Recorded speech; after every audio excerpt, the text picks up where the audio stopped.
देखिए बच्चे, interest on drawings आज हम इसकी बात करने वाले हैं। शॉर्ट में हम इसको आईयूडी बोल देते हैं, बार बार ये आता है। तो आईयूडी कैलकुलेट करने के लिए ना बच्चों हमारे पास दो मेथड होते हैं। इंटरेस्ट ऑन ड्राइंग्स कैलकुलेट करने के हमारे पास कितने मेथड होते हैं बच्चों? दो मेथड होते हैं। एक हमारे पास होता है बच्चों जी एवरेज मेथड, और एक होता है प्रोडक्ट मेथड, जैसा कि हम सभी ने पहले पढ़ा हुआ है। ठीक है। अब एवरेज मेथड के लिए दो कंडीशंस होती हैं, अगर वो दो कंडीशन फुलफिल होती है तभी हमारा एवरेज मेथड लगता है, अदरवाइज हम प्रोडक्ट मेथड पे शिफ्ट हो जाते हैं। एवरेज मेथड के लिए बच्चे दो कंडीशंस क्या होती हैं? जब फिक्स्ड अमाउंट विड्रू किया जाता है at equal intervals, when the time gap between two consecutive drawings is uniform और same। जब ड्राइंग्स के बीच का जो टाइम गैप है बच्चे वो सेम रहेगा हमारा, तो वो एवरेज मेथड वहां पे हम यूज कर सकते हैं। दूसरा, एवरेज मेथड यूज करने के लिए एक और हमारे पास कंडीशन होनी चाहिए, इक्वल अमाउंट। मतलब सेम अमाउंट की ड्राइंग्स हो पूरा साल थ्रू आउट द ईयर, चाहे साल में 2 बारी हो, 6 बारी हो, 12 बारी हो, बट उनका जो टाइम गैप है वो बिल्कुल एग्जैक्टली सेम होना चाहिए और जो अमाउंट है वो सेम होना चाहिए। तभी हमारा कौन सा मेथड लगता है बच्चे? Average method. अगर ये मेथड नहीं लगेगा तो हम कौन से मेथड पे शिफ्ट हो जाएंगे? प्रोडक्ट मेथड पे। Means when unequal amount is withdrawn at unequal intervals, unequal amount और अनइक्वल इंटरवल्स हैं, तो हमारा कौन सा मेथड लगने वाला है बच्चे? Product method. ठीक है। अब हम एवरेज मेथड को डिटेल में करते हैं। हम सभी ने नोट्स इसके ऑलरेडी लिख रखे हैं, सभी को मैंने मेरे वाली बुक भी दे रखी है, उसके अंदर नोट्स लिखे हुए हैं, बट किसी के पास नहीं है तो मैं दोबारा आपको सारे बताने वाला हूँ। एवरेज मेथड में बच्चों हमने 3 केसेस पढ़े थे, बहुत सारे केसेस ऐसे बन सकते हैं, बट हमने 3 यहाँ पे केसेस पढ़े थे जो जनरली बार बार यूज होते हैं। When fixed amount is withdrawn,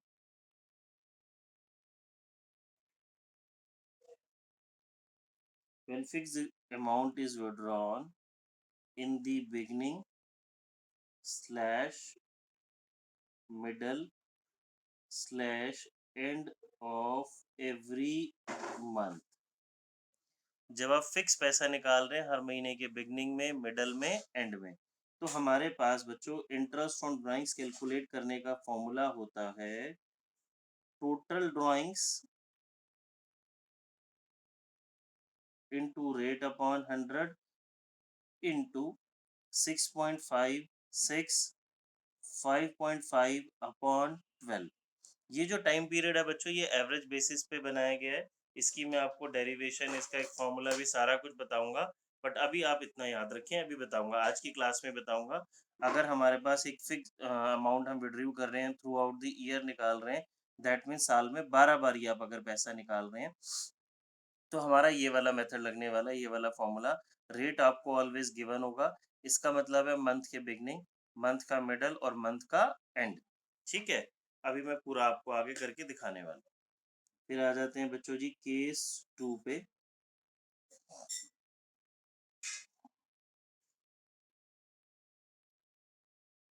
when fixed amount is withdrawn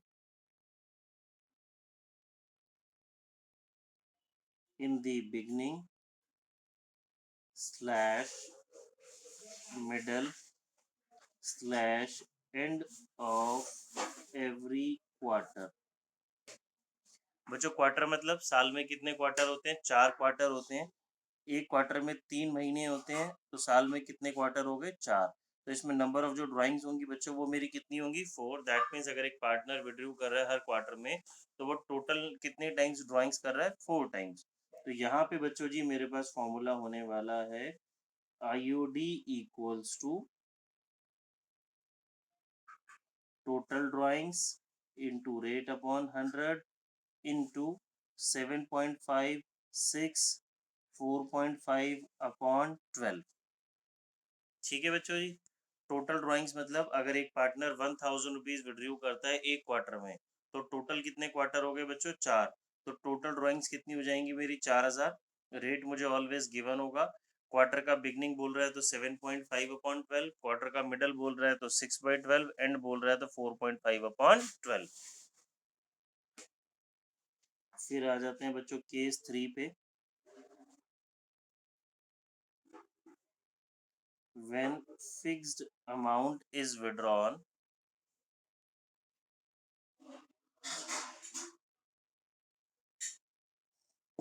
in the beginning, middle, end of, in the beginning, middle, end of 6 months,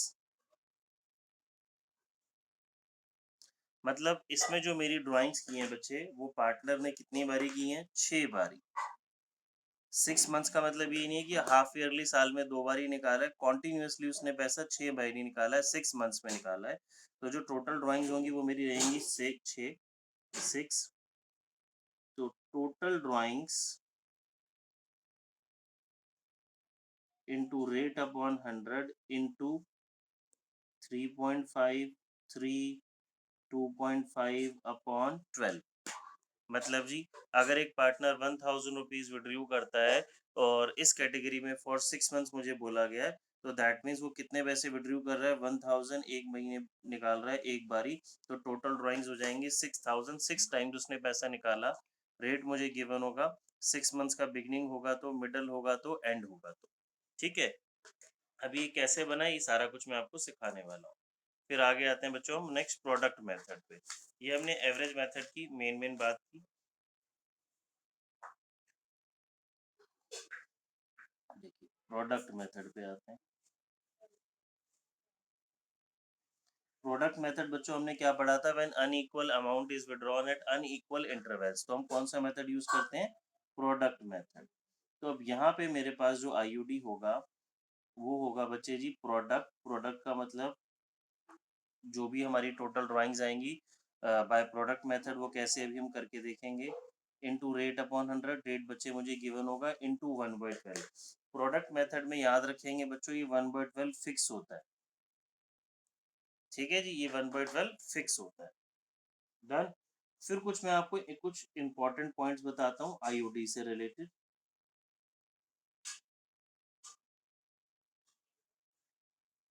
when the date of drawings is not given,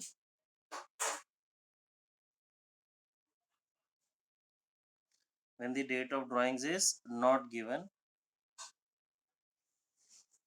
then IUD is charged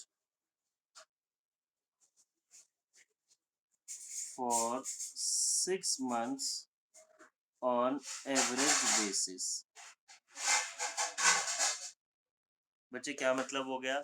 mister A ने, ए और B partner है, ए ने drawings की, question में लिखा है जी ए withdrew ₹1,00,000 during the year, और कुछ इन्फॉर्मेशन नहीं है कब निकाला, किस डेट को निकाला। तो हम क्या करेंगे उससे ना, उस केस में ना तो एवरेज मेथड हमारा लगेगा ना प्रोडक्ट मेथड लगेगा, क्योंकि हमने पार्टनर ने कब विड्रू किया इसके बारे में कोई इन्फॉर्मेशन नहीं है। तो आप उससे ऑन एन एवरेज जो पैसा उस पर जो आप आईयूडी कैलकुलेट करेंगे, वो ऑन एन एवरेज उससे आप कितने मंथ्स की कैलकुलेट कर लेंगे? 6 मंथ्स की। दूसरा, when the rate of interest is given without the word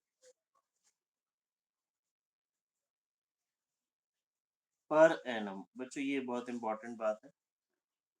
without the word per annum, मतलब रेट ऑफ इंटरेस्ट गिवन है बट उसमें पर एनम वर्ड नहीं है, then IUD is calculated irrespective of time.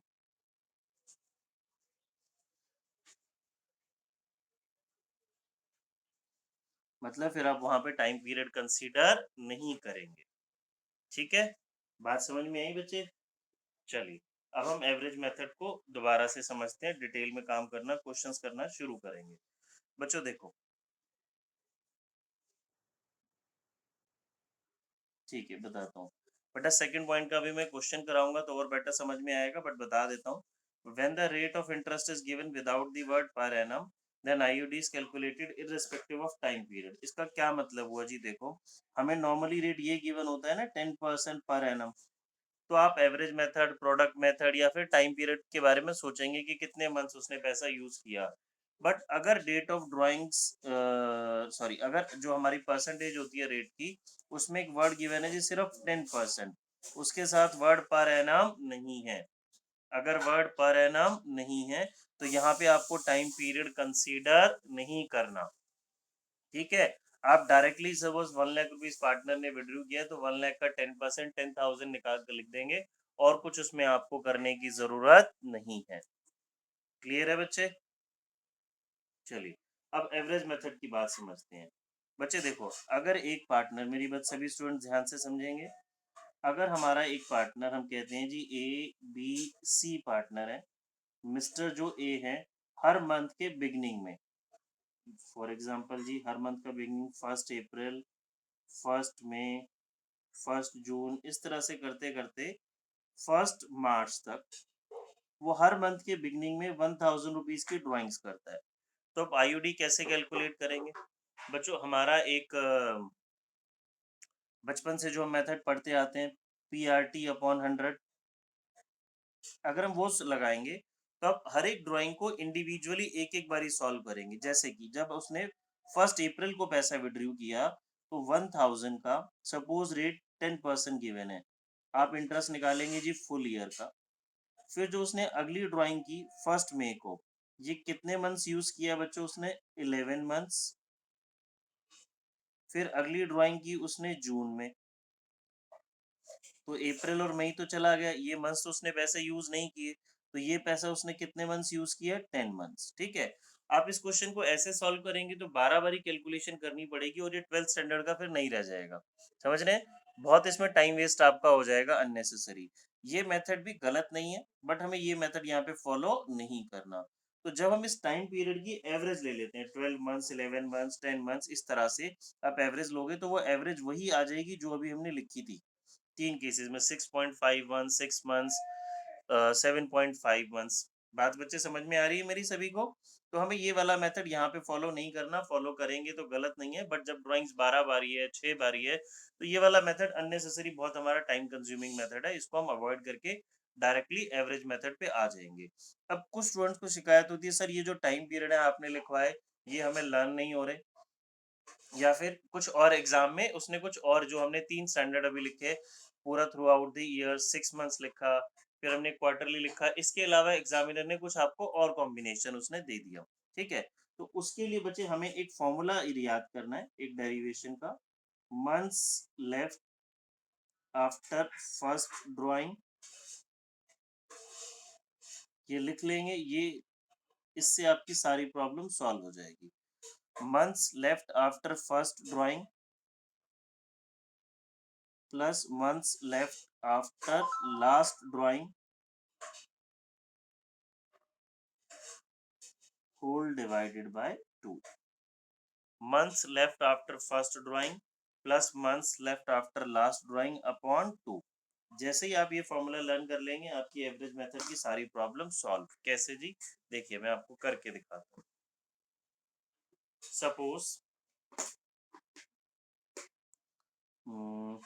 Mister A ABC partner है, mister A withdrew करता है हर month के बिगनिंग में, एवरी मंथ वो ड्राइंग करता है 1,000 रुपीज की, रेट ऑफ इंटरेस्ट है जी 10%, और हर मंथ के बिगनिंग में। ठीक है, तो हम क्या करेंगे बच्चों जी? देखिए, अब मुझे ये पता है जी हर महीने 1,000 रुपीज निकाल रहा है, तो टोटल अमाउंट तो 12,000 हो गया, ये 10% है। अब जो टाइम पीरियड था एवरेज बेसिस पे वो मुझे याद नहीं, तो हम क्या समझते हैं, जो हमने अभी डेरिवेशन लिखी, months left after first drawing, बच्चे समझेंगे उसकी पहली ड्राइंग कब हुई होगी? 1 अप्रैल को। ठीक है, क्योंकि हर मंथ के बिगनिंग में निकाल रहे हैं। दूसरी ड्राइंग कब हुई होगी बच्चे उसकी? जो लास्ट ड्राइंग है, basically time left after first drawing हमारा अप्रैल है, जो लास्ट ड्राइंग है वो कब हुई होगी? 1 मार्च को। तो हम टाइम पीरियड अगर कंसीडर करें तो 1 अप्रैल को पैसा निकाला तो कितने मंथ्स बचे, 12 मंथ्स, पूरा साल यूज किया। 1 मार्च को पैसा निकाला उसने तो कितने मंथ्स यूज किया, 1 month. Time left after first drawing plus time left after last drawing upon 2, तो 13/2 6.5 मंथ्स। देखो अभी हमने नोट्स में यही लिखा था बच्चे, देखिए मैं आपको मेरे वाली नोट्स वाली बुक से शो करूं तो अभी हमने यही लिखा था 6.5 मंथ्स। ठीक है, फिर आते हैं एक क्वार्टर वाला एग्जांपल लेते हैं। पार्टनर क्वार्टरली पैसा निकालता है जी हर क्वार्टर के बिगनिंग में। तो हमारे पास क्वार्टर हो गया जी, पहला अप्रैल मई जून जुलाई अगस्त सितंबर अक्टूबर नवंबर दिसंबर, एंड लास्ट क्वार्टर कौन सा हो गया, जैन फेब मार्च। अब पार्टनर क्वार्टर में पैसा निकाल रहा है हर क्वार्टर के बिगनिंग में। ठीक है जी, क्वार्टरली पैसा निकाला जा रहा है और कब निकाला जा रहा है, बिगनिंग में। तो बच्चे पहली ड्राइंग उसने की होगी अप्रैल में, तो कितना टाइम पीरियड बचा, 12 मंथ्स। लास्ट ड्राइंग की होगी उसने जनवरी में। क्वार्टरली निकाल रहे हैं ना, क्वार्टरली मतलब पहले यहाँ पे निकाला, फिर यहाँ पे, फिर यहाँ पे, फिर यहाँ पे। तो जब उसने लास्ट ड्राइंग की जनवरी में तो यहाँ पे कितना टाइम पीरियड बचा बच्चे, 3 मंथ्स। तो 12 + 3 15, 15/2 7.5 मंथ्स। क्लियर है बच्चों, सभी को डेरिवेशन समझ आ रही है। अब आ जाते हैं क्वार्टर के मिडल में। ये मेरा पहला क्वार्टर है बच्चों, तो उसकी जो फर्स्ट ड्राइंग होगी वो इस क्वार्टर के मिडल में रही होगी। ठीक है ना, इस क्वार्टर के मिडल में। तो यानी कि मिडल का मतलब हो गया 15 मई को उसने पैसा विड्रॉ किया होगा, 15 मई को पैसा निकाला, तो यानी कि 1.5 मंथ्स बीत चुका। तो कितना टाइम पीरियड रह गया, 10.5 मंथ्स।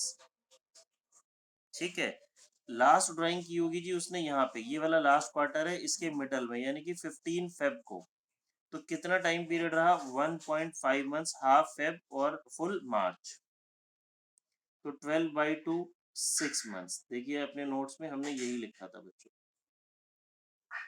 ठीक है, आई होप सभी को डेरिवेशन याद हो गई होगी, समझ में आ गई होगी। इससे हमारा एवरेज मेथड सारा सॉल्व हो जाएगा।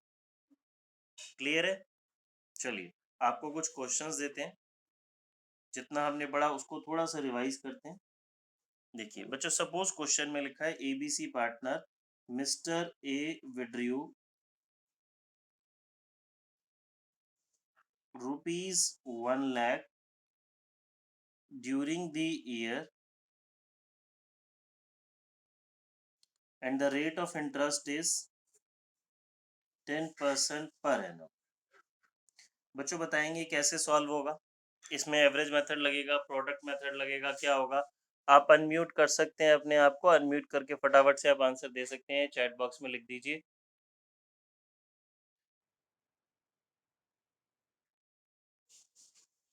हाँ जी, आगे। Very good, 6/12। Why 6/12? Yes very good, because date is not mention. किसने आंसर करा, ये उज्जवल ने। ठीक है जी, गुड। बच्चों बात समझ में आ गई सभी स्टूडेंट्स को। देखिए यहाँ पे डेट मेंशन नहीं है, डेट नहीं है तो एवरेज भी नहीं लगेगा, प्रोडक्ट भी नहीं लगेगा। फिर ऑन एन एवरेज हम कितने मंथ्स का चार्ज कर लेंगे, 6 मंथ्स। ठीक है, एक और चीज बताता हूँ, देखिए सपोज क्वेश्चन में लिखा है जी मिस्टर ए ने विड्रॉ की ₹1 lakh during the year and rate of interest is 10%। अब बताओ बच्चे जी, अब क्या होने वाला है। Yes, 1 lakh into 10/100। Why 10/100 हमने लिखा था, when the rate of interest is given without the word per annum। अगर इसके साथ per annum शब्द नहीं है तो हम irrespective of time period बात करेंगे। ठीक है, यहाँ देखिए दोनों क्वेश्चन में फर्क समझिए। यहाँ पे वर्ड था 10% पर एनम, तो आपने टाइम पीरियड कंसीडर किया। यहाँ पे पर एनम शब्द नहीं है, जैसे ही पर एनम वर्ड नहीं होगा तो इररिस्पेक्टिव ऑफ टाइम पीरियड, फिर आपको एवरेज मेथड, प्रोडक्ट मेथड सोचने की जरूरत नहीं है, डायरेक्टली हम उसका 10% कैलकुलेट कर लेंगे। ठीक है बच्चे, इतनी बात सभी को समझ में आ गई।